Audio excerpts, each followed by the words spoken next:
let's start with this process that they went through. It's a months-long campaign by three gun control advocates. Two of them are people who are actually like involved in researching gun violence to a degree. You have Mark Bryant from the Gun Violence Archive, right, which people probably know them best from their mass shooting count, which is commonly cited in major media outlets. That's where it's one that they count. They use a very broad definition of mass shooting to include any event where 4 or more people are injured. And then they also track defensive gun uses, but they use an extremely narrow definition for that, which is essentially any event that is reported in media. And they claim to also have police reports, but I've gone through their archive a bit. You've actually gone through all of this year, so we'll talk about that a little later. But all I've ever seen in there are media reports, but I'm not really sure what police reports they have access to. But so he was involved in this process. And then you also had Devin Hughes from GVpedia, who was involved. But the third person was Poe Murray, who is sort of a more traditional just gun control activist. She runs Newtown Action Alliance and is, in fact, very bombastic. She commonly calls anyone who does not support assault weapons bans or AR-15 bans, well, she accuses them of supporting child murder, quite literally, including the father of one of the one of the Parkland victims. So, these were the people involved in this process. And for several months, they went back and forth with the CDC. Poe Murray was actually able to facilitate their connection with CDC officials, because initially they weren't able to get in contact, but she reached out to the White House and Senator Dick Durbin's office, and then they got them in contact with the CDC, who at first told them they were not going to change the description of defensive gun use on the website.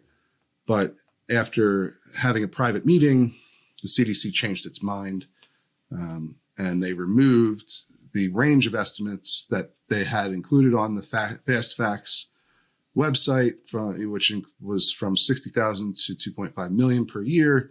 And they removed a link to a review article that the CDC had commissioned in 2013. And so now all that exists in its place is a sentence that says more research is needed. What do you make of that whole origin there? Yeah, well, to me, the most interesting thing is not so much the actual change to the website. Websites get updated all the time. The final sentence, as you said, is very kind of innocuous. It just basically says that these estimates vary a lot depending on how you run the analysis. If the website had just said that from the very beginning, I don't think anybody would have really batted an eye about it. The interesting thing here is really the process where you have people who are, obviously involved with one side of the gun debate, going to the CDC and effectively lobbying them to remove the concrete estimates, because they really hate this figure that 2.5 million defensive gun uses happen according to the Collect survey. I've even seen that number on bumper stickers. I don't know if you have, but it's a common gun rights talking point. And they hate the fact that it's on there, even if it is part of a range that goes all the way down to 60,000.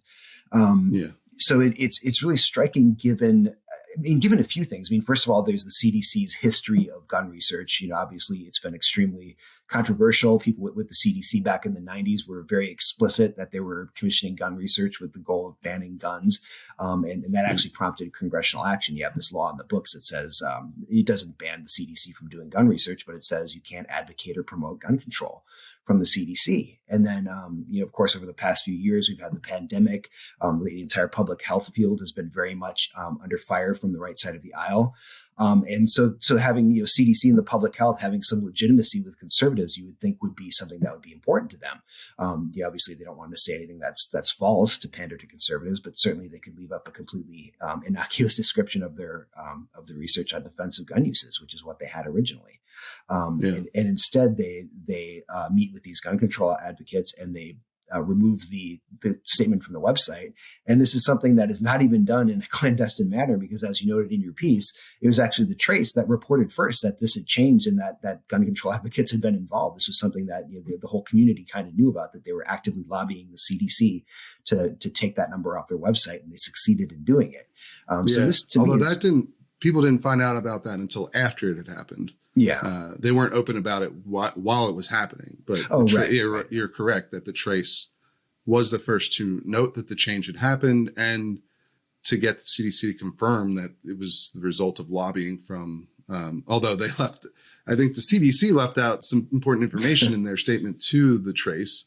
They just said it was gun violence or gun violence research community members who they were in contact with over this. And Poe Murray is a lot of things, but she's not a gun violence researcher by any meaningful, if you want to say Bryant and Hughes are, that's at least a more fair description. They certainly have clearly their own point of view on the subject. And Bryant was extremely explicit about why he wanted this change, the political motivation behind it. But Poe Murray is just not a gun violence researcher in any way. And so they kind of left that out when they were talking to the Trace. But yeah, it was confirmed after the fact. While this lobbying campaign was happening, the CDC didn't hold any public hearings. They didn't seek out any other points of view on the situation.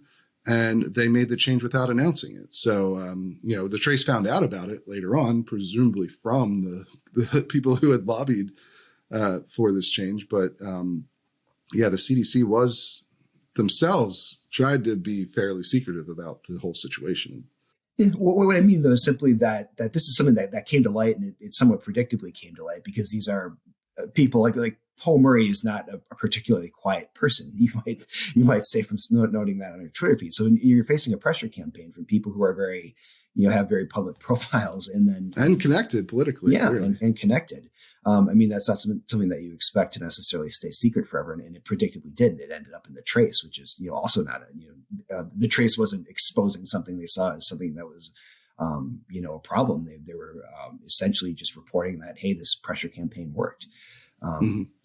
So it's to me it's just an enormous misstep to do it the way that they did it, and to create this image that, once again, here's the CDC taking sides in the gun debate, and at a time when they're returning to doing more gun violence research, because under Obama some of that those restrictions kind of loosened a bit, and they're back into funding gun research. So how if they expect to be well received across the political spectrum, they have to take the attitude of being we are trying to produce great science, and we're trying to get this in front of people and they can make their own decisions. But instead they're doing something that very obviously looks like they're pandering to one side of the gun debate, which is something that they've done in the past. So